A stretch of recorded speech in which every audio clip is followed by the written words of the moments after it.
Assalamualaikum warahmatullahi wabarakatuh. Perkenalkan, saya adalah Lajati Buton SPMSI. Saya adalah dosen tetap Universitas Koroburu, Fakultas Pertanian dan Kehutanan pada program studi Kehutanan. Pada kesempatan ini saya ingin menyampaikan mata kuliah yang saya ampu yang sesuai dengan bidang keilmuan saya, yaitu ilmu tanah hutan. Mata kuliah ini ditujukan kepada mahasiswa semester 4 dengan bobot 3 SKS dan akan diselenggarakan dengan 16 kali pertemuan dengan rincian 14 kali pertemuan materi dan 2 kali masing-masing pertemuan ujian tengah semester dan ujian akhir semester.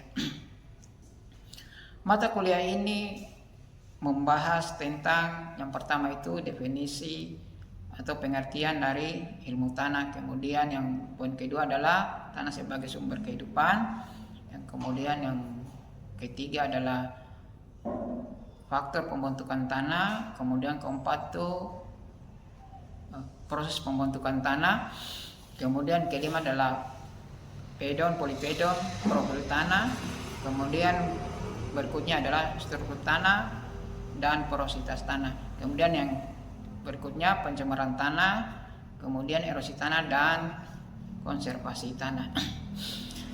Adapun capaian pembelajaran lulusan prodi pada mata kuliah ini adalah yang pertama itu CPR 1, CPR 2, CPR 3 dan CPR 4 dan CPR 5 yang telah tertuang dalam RPS yang telah divalidasi oleh Ketua Program Studi dan gugus penjaminan mutu pada program studi.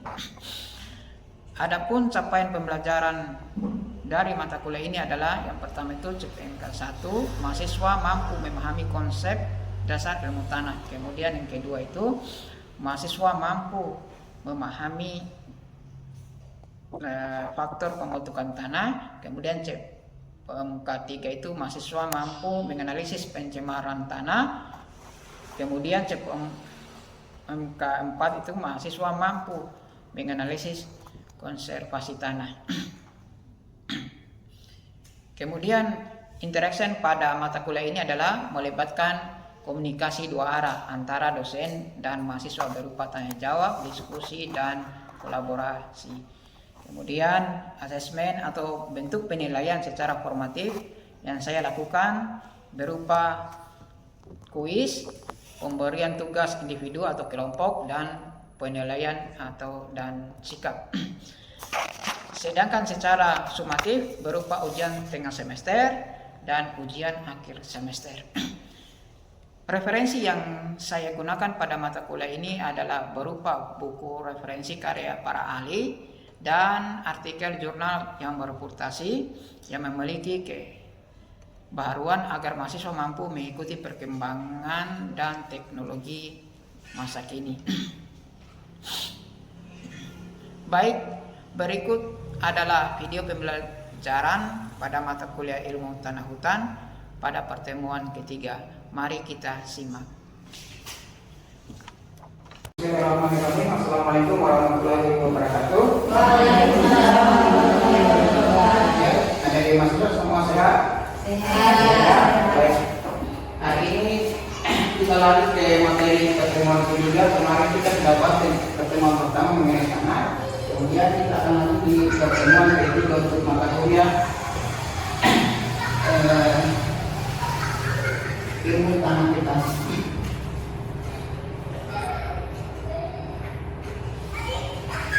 Pertemuan ketiga ini kita akan membahas tentang profil tanah, pedon, polipedon, struktur tanah dan porositas tanah. Jadi sebelum kita memulai dengan tema pada sore hari ini, saya akan menjelaskan dari sumber pembahasan dari materi ini. Yang pertama itu kita harus memahami konsep dasar dari ilmu tanah. Jadi konsep dasarnya apa? Kemudian sub dari capaian pembelajaran mata kuliah. Yang pertama itu mampu menjelaskan pengertian pedon, polipedon, profil, struktur tanah dan porositas tanah. Kemudian dari indikatornya itu yang pertama itu ketetapan menjelaskan pengertian dari produk tanah, pedon, pedon. Kemudian ketetapan menjelaskan pengertian dari horizon tanah dan struktur tanah. Kemudian yang poin ketiga itu mahasiswa mampu menjelaskan pengertian dari porositas tanah dan pengaruhnya terhadap produktivitas tanaman. Jadi ada hubungan antara tanah dengan jenis tanaman.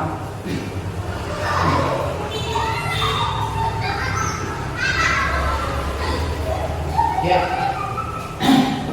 yang menjadi dasar pada mata kuliah ini adalah pertanyaannya, apakah penting kita belajar ilmu tanah? Penting atau tidak?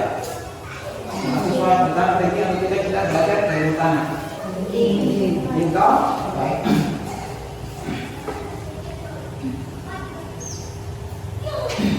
Ya, karena kita belajar tentang ilmu tanah itu penting.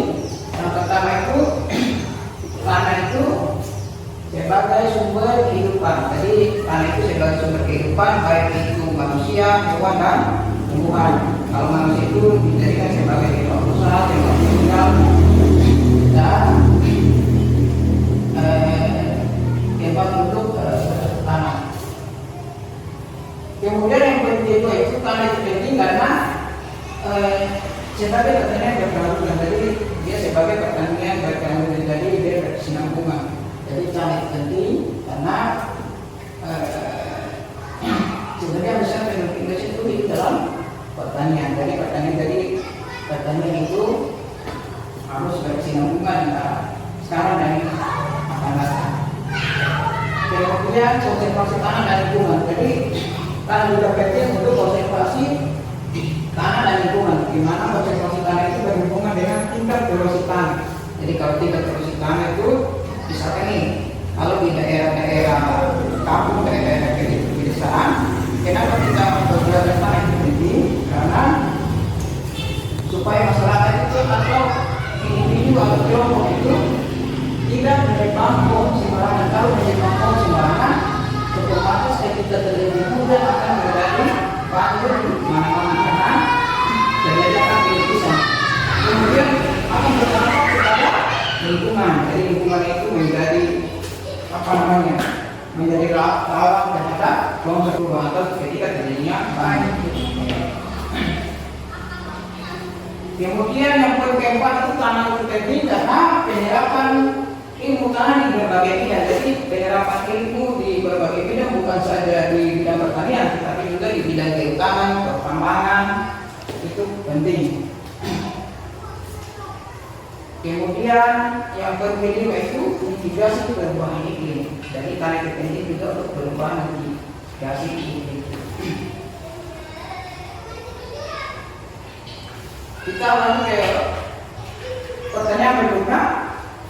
Pernahkah Anda menggali tanah? Karena atau melihat orang itu menggali tanah? Pernah sih? Atau di antara kalian itu pernah sih gali tanah? Pernah.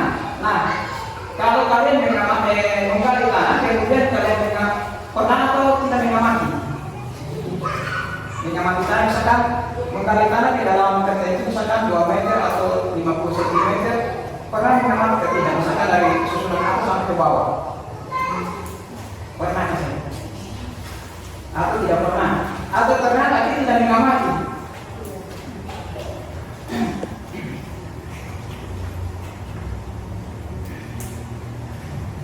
Pernah tapi tidak mengamati secara langsung. Nah, pernah lihat tanah? Pernah lihat tanah kok? Kalau lihat tanah pernah, menggali pernah juga ya tanah. Nah, ini adalah gambar tanah. Yang ini gambar tanah ini. Ada perbedaan warna antara misalkan dari 4 itu ada perbedaan warna. Siapa bisa jelaskan perbedaan warna itu ditentukan oleh apa?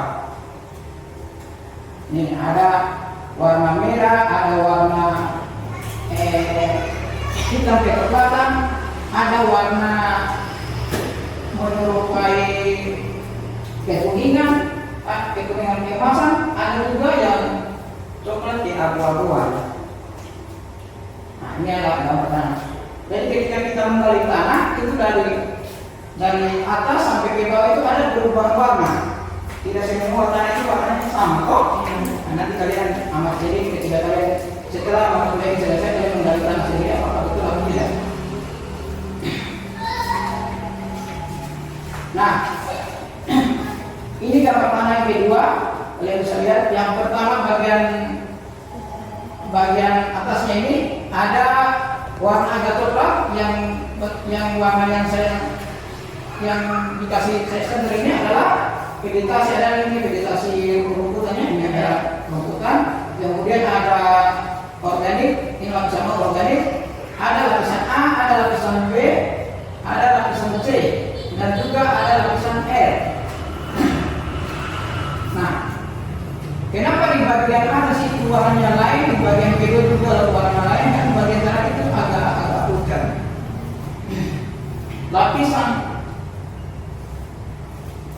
Lapisan O ini adalah lapisan organik. Jadi lapisan O ini kenapa dia berwarna hitam? Karena kandungan bahan organiknya itu cukup tinggi. Jadi kalau mau budidaya tanaman, itu lapisan atasnya itu harus bahan organiknya tinggi. Jadi jangan ambil sembarang tanah untuk pembibitannya. Pembibitan itu harus kandungan bahan organiknya tinggi. Dari mana kita lihat kandungan bahan organiknya tinggi? Secara fisik kita lihat dari warna tanah. Kalau warna tanah itu agak hitam, berarti itu kandungan bahan organiknya tinggi.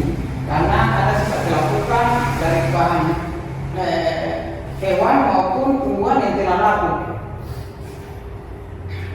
Kemudian lapisan A itu disebut lapisan topsoil.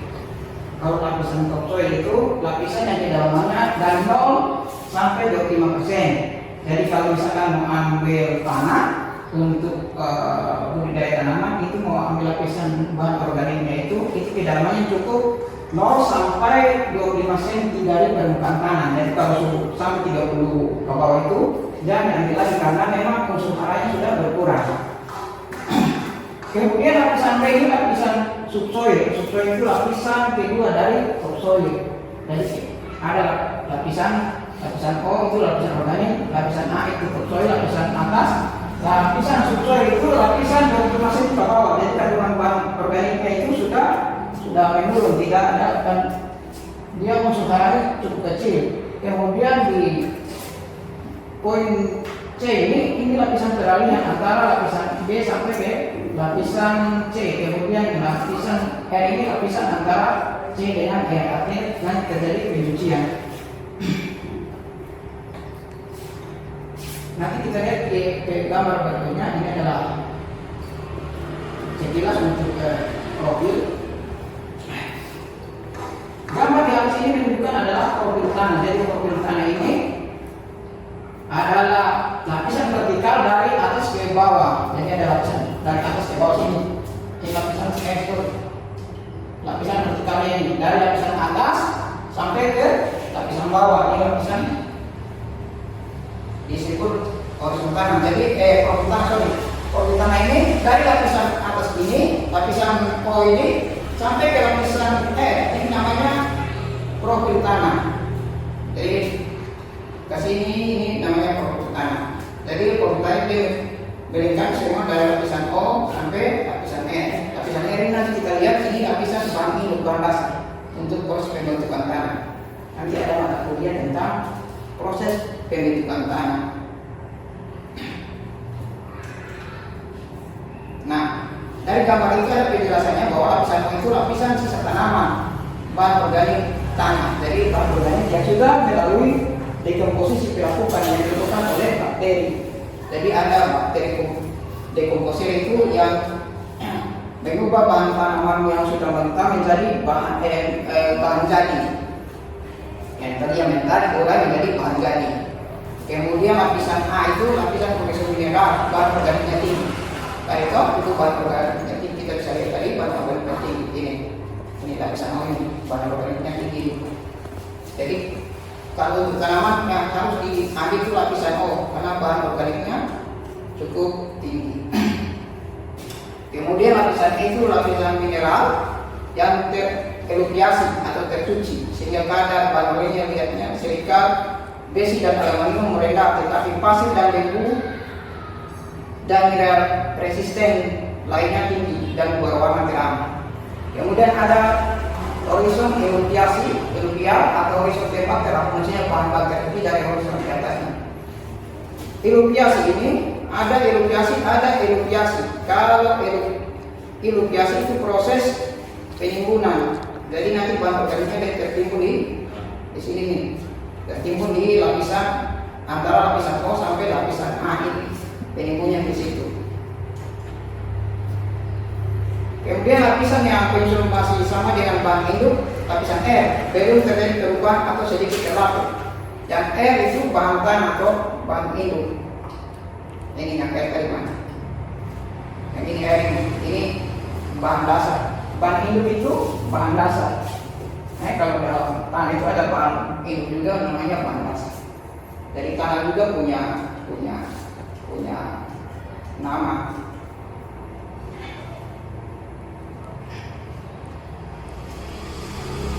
Ya, kemudian kita langsung ke pedon. Pernah dengar kata istilah pedon? Belum pernah juga dikenal istilah pedon. Belum pernah ya? Baru dengar ya?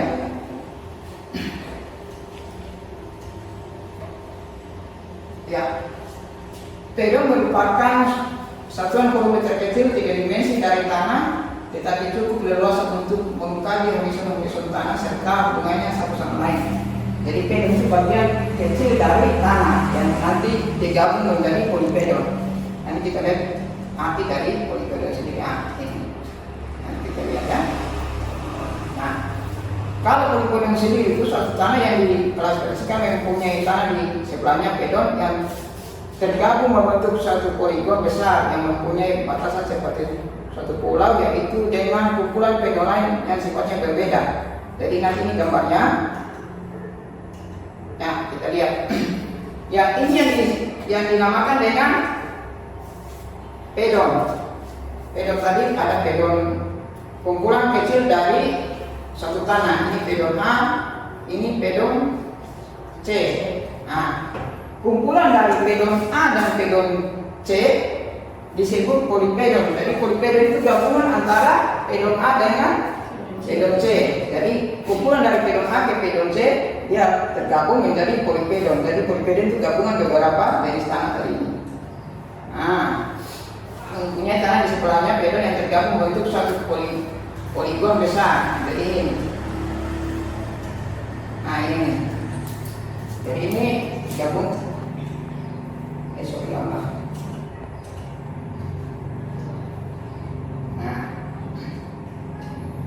Jadi gabungan antara pedon A dan pedon C membentuk polipedon itu, pedon A dan pedon C itu digabung menjadi polipedon di gambar ini.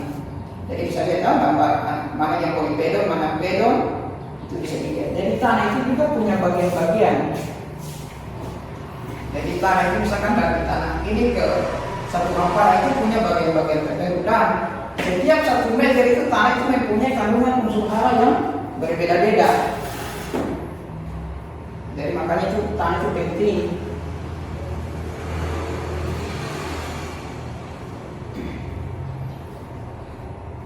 Ya, kita lanjut ke berikutnya. Nah, kita lanjut ke horizon tanah. Horizon tanah juga memiliki horizon namun dengan definisi tersendiri. Horizon tanah adalah lapisan tanah atau bahan-bahan yang kurang lebihnya sejajar dengan permukaan tanah serta memiliki lapisan berbeda.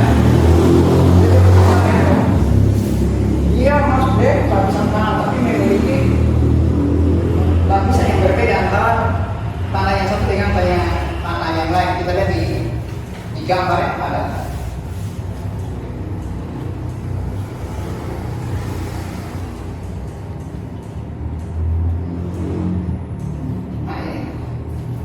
Jadi yang dinamakan horizon tanah antara lapisan satu dengan lapisan ini horizon tanah ini antara lapisan bahan organik dengan lapisan yang kedua ini disebut dengan horizontal. Nah, jadi dia punya warna yang berbeda ini antara yang A dengan yang B ini berbeda, itu disebut dengan horizontal. Bisa paham? Bisa paham?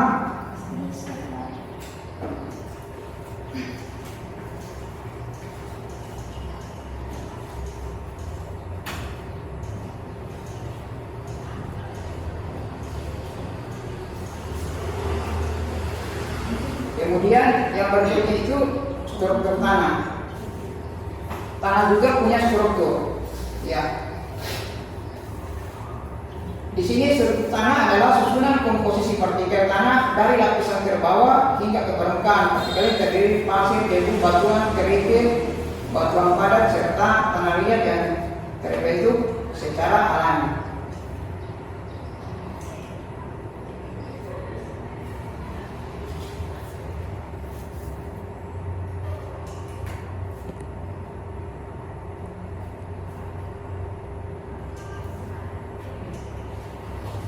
Jadi struktur tanah itu ya dia kumpulan antara pasir, debu dengan batuan, itu membentuk satu struktur tanah. Fungsi dari struktur tanah yang pertama itu mengecek kondisi lingkungan di sekitar. Jadi dia punya fungsinya itu struktur tanah itu mengecek kondisi lingkungan di sekitar.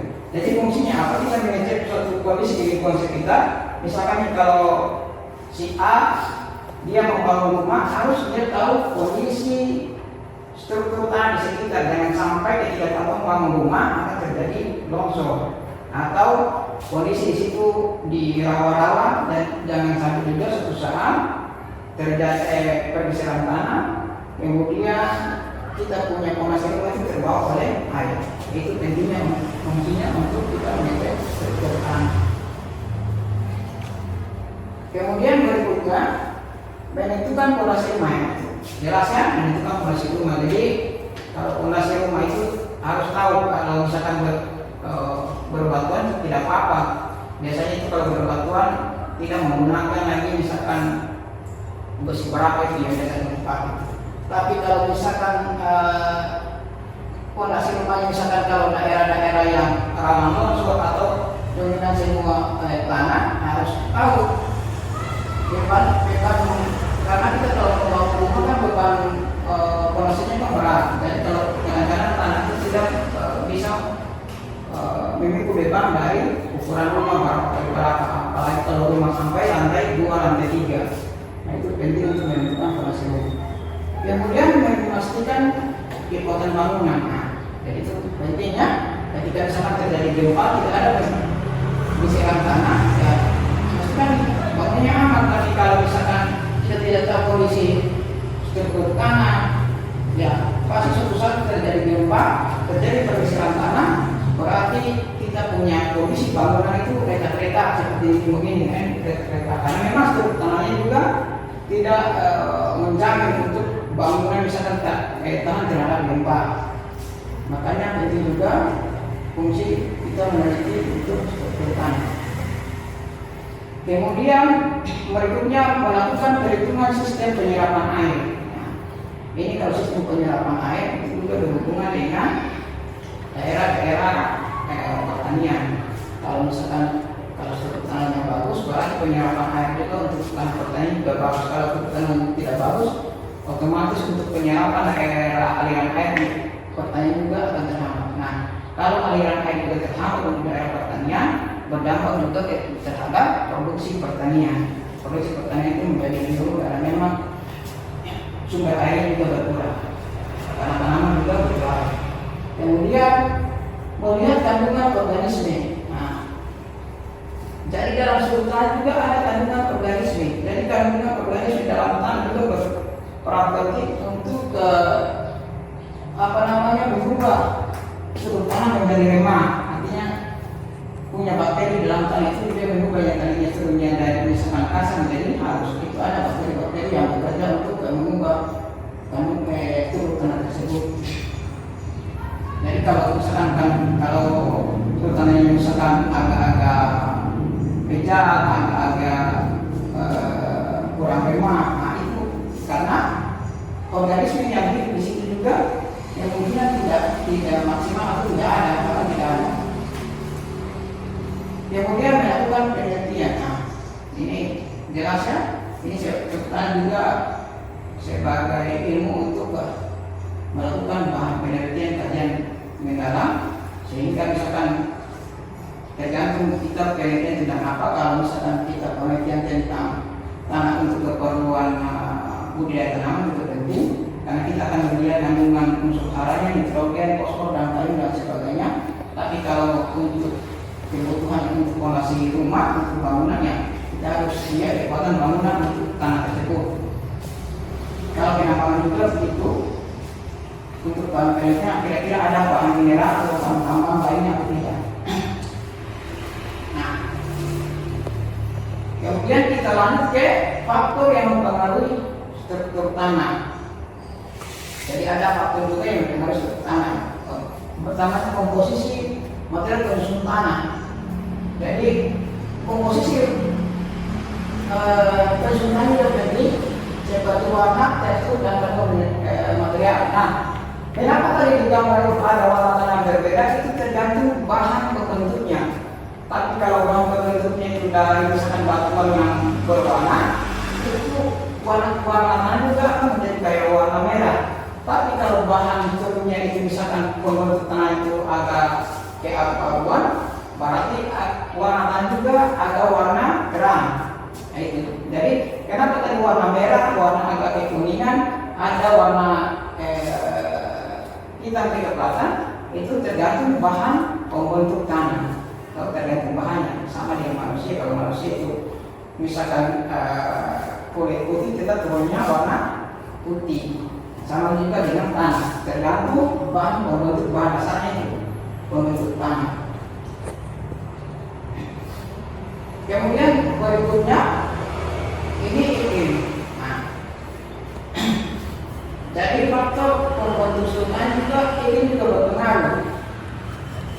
Jadi kalau misalkan iklim yang suhunya yang tinggi, tetap struktur tanah itu menjadi lebar atau dia agak remah. Kemudian kalau daerah yang lebih panas, otomatis itu apa terjadi di dalam tanah? Karena dia tanah itu lebih besar. Kenapa? Tanah itu di bawah dia lebih besar. Karena memang kondisi iklim di daerah itu musim panas. Jadi kalau daerah itu musim panas, berarti struktur tanah juga dia menjadi kayak kejar begitu.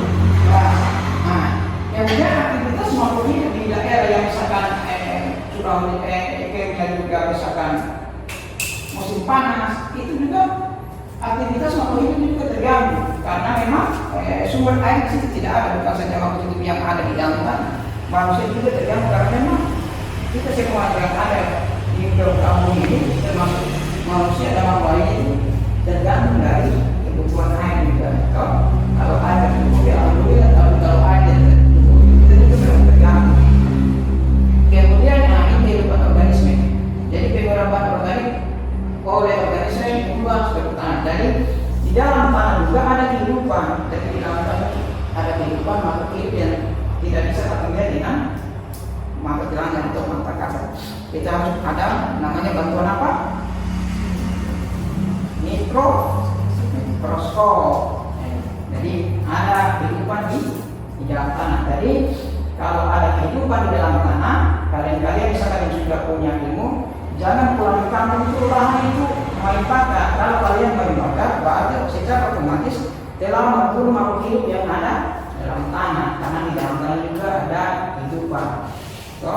Jadi kalau pulang di kampung, kalau orang tua di lahan, jangan apa-apa atau makan atau main bakar saja. Nah, kalau bakar berarti secara tidak langsung kalian telah membunuh makhluk hidup yang ada dalam tanah. Dan kalian kalau sudah membunuh makhluk hidup dalam tanah, otomatis kalian juga berperan aktif dalam mengubah struktur tanah yang tadinya harus lemah menjadi agak pecah-pecah atau kejam menjadi kasar. Karena bakteri yang ada dalam tanah sudah tidak bekerja lagi karena sudah dibunuh oleh manusia-manusia yang tidak bertanggung jawab, karena begitu. Jadi harus tahu bahwa di dalam tanah itu ada makhluk hidup. Jadi kalau boleh membuka lahan baru itu dengan membakar ya, itu akan saja merusak ekosistem yang ada di alam. Kemudian topografi juga berpengaruh. Topografi itu berhubungan dengan ketinggian tempat. Kalau misalkan ketinggian tempatnya misalkan agak bagus, berarti saluran irigasi juga dari tempat yang tinggi ke tempat rendah itu mengalir dengan baik.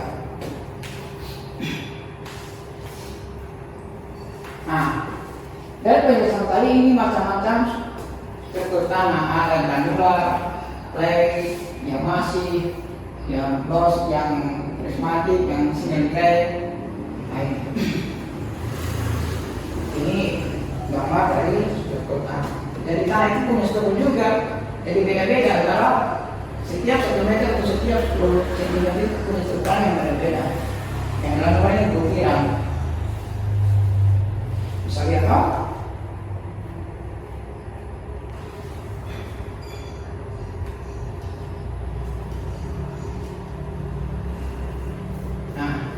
Kemudian berikutnya itu porositas tanah.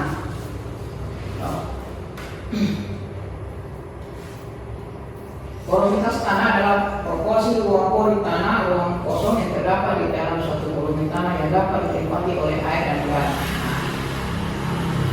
Jadi di dalam tanah itu ada ruang kosong yang ditempati oleh apa? Ditempati oleh udara. Jadi ada di dalam tanah juga ada udara. Kenapa makhluk itu bisa hidup di dalam tanah? Karena di dalam tanah juga ada udara.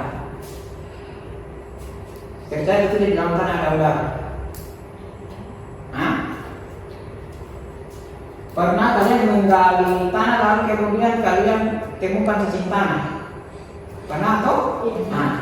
Cacing tanah itu hidup karena memang di dalam tanah ada udara. Kalau tidak ada udara, berarti cacing tanah tidak hidup di dalam tanah. Cacing tanah yang kemudian juga dia bisa bekerja untuk merubah struktur tanah yang tadinya yang kasar, yang kejal, dia menjadi remah, jadi agak halus. Itu fungsinya. Jadi jangan berpikir bahwa di dalam tanah itu tidak ada udara. Dalam tanah itu ada udara, ada makhluk hidup. Makanya kalau mau di kampung itu atau di sekitar kita ini jangan mau lahan itu dibakar ya, karena kalau membakar lahan berarti membunuh makhluk hidup. Sehingga merupakan indikator kondisi drainase dan aerasi tanah. Jadi dari porositas tanah itu ruang pori yang kosong yang terdapat dalam satu volume tanah yang dapat ditempati oleh air dan udara. Jadi dalam tanah juga ada udara yang diisi oleh air dan udara.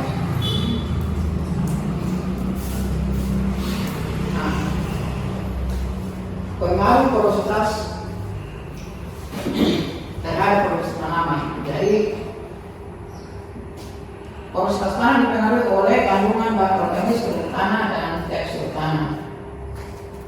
Jadi kalau kandungan struktur tanah yang granular atau lemah mempunyai porositas yang lebih tinggi daripada tanah-tanah yang struktur masif. Tanah yang tekstur pasir dan pori makro sehingga sulit untuk menahan air. Pernah menyiram tanah di tanah yang berpasir. Pernah saya ambil air lalu siram tanah yang berpasir. Kemudian ketika menyiram air di tanah yang berpasir itu, kira-kira air langsung masuk ke dalam pasir sekejap atau dia tertahan? Langsung masuk. Itu alasannya kenapa?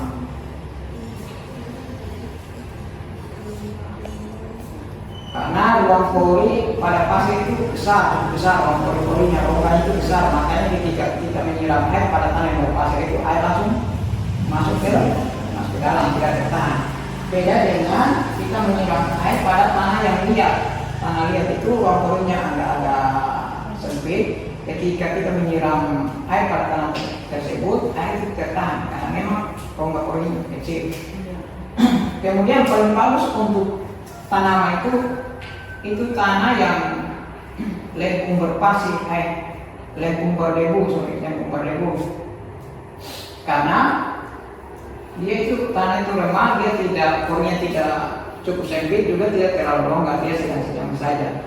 Jadi ketika misalkan kita menyiram air di tanah tersebut, itu agak tertahan tapi dia tetap bekerja. Nah itu cocok untuk tanaman. Jadi kalau tanah-tanah liat itu tidak cocok untuk tanaman karena memang dia terlalu tertahan lama.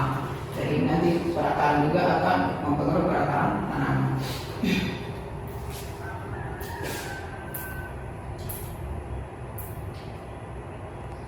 Ya.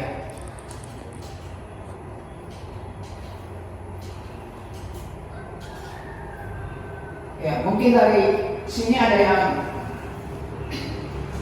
tanya, bisa?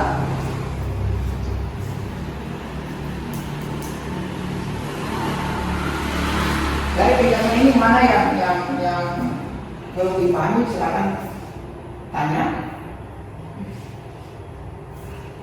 Jangan sampai penjelasan saya juga agak cepat, bisa untuk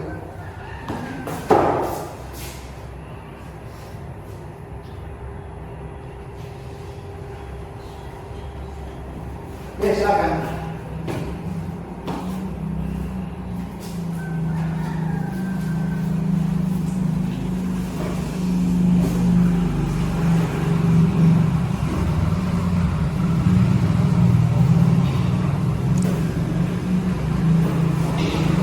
Mana yang belum? Silakan.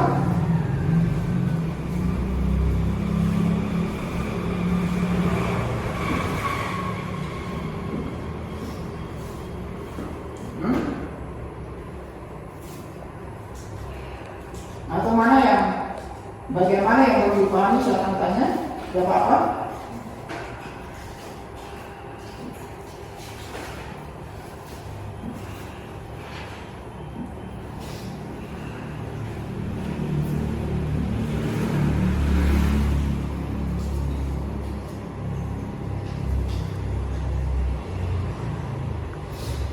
Ada?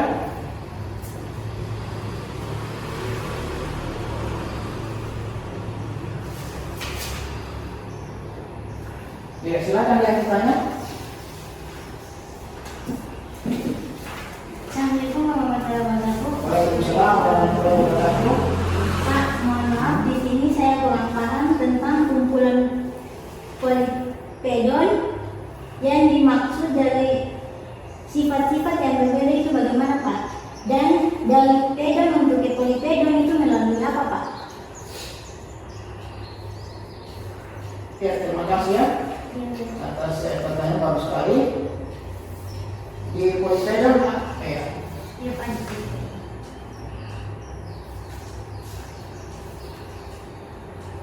Ini ya. Ya. Kita lihat pengertian dari pedon dulu.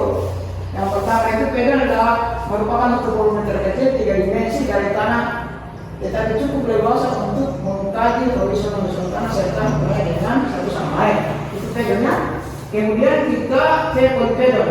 Polipedon itu suatu tanah yang diklasifikasikan yang punya tanah di sebelahnya. Itu pedon yang tergabung membentuk satu poligon besar yang mempunyai batasan seperti suatu pulau, yaitu dengan kumpulan pedon lain. Kita lihat gambarnya. Ya, ini gambarnya. Dari gambar ini, kalau polipedon ini di dalam polipedon, di dalam polipedon ini ada kumpulan-kumpulan pedon A dengan pedon C. Ini.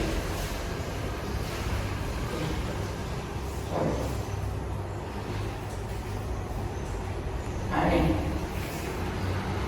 nih, pedon A, pedon C. Jadi polipedon. Jadi di dalam ruang hamparan ini, luasan ini ada kumpulan antara pedon A dengan pedon C, dia tergabung. Dari pertanyaan bagaimana? Dari mana? Jadi dia kalau tergabung antara pedon A dan pedon C membentuk polipedon B atau polipedon C atau polipedon A. Jadi dia tergabung dalam suatu wadah tertentu. Jadi gabungan antara pedon A dengan pedon C. Gambar ini. Di dalam polipedon itu tetap ada pedon A atau pedon C. Begitu. Jadi dalam satu polipedon itu tetap ada pedon A dan pedon C. Di dalam pedon tidak ada polipedon. Jadi polipedon pedon itu gabungan antara pedon A dengan pedon C. Jadi dia tergabung sehingga bentuk satu tanah yang disebut dengan polipedon. Kita lihat ini. Sorry.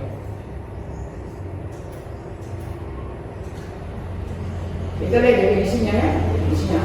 Suatu tanah yang diperhatikan mempunyai tanah di sebelahnya, pedon yang tergabung bentuk satu poligon besar. Jadi dia tergabung tuh.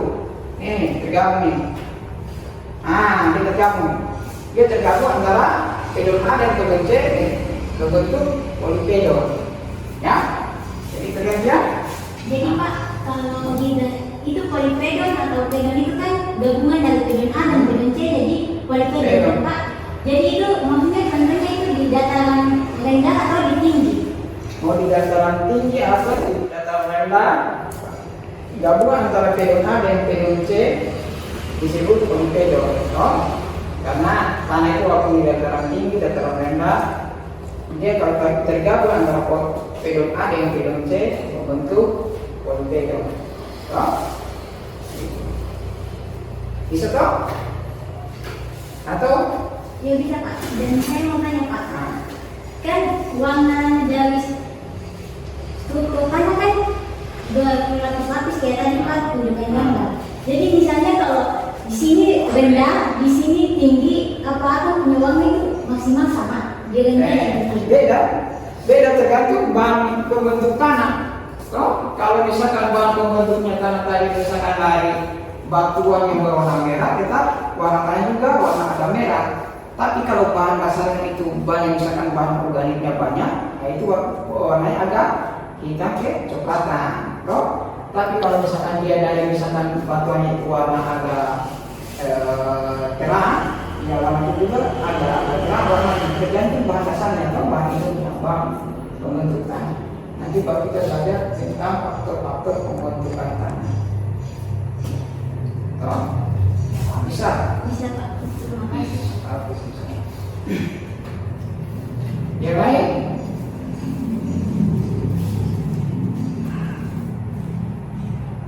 Tidak ada ya? Oke, kalau tidak ada kita cukup pada pertemuan kali ini. Kita akhiri. Assalamualaikum warahmatullahi wabarakatuh. Waalaikumsalam.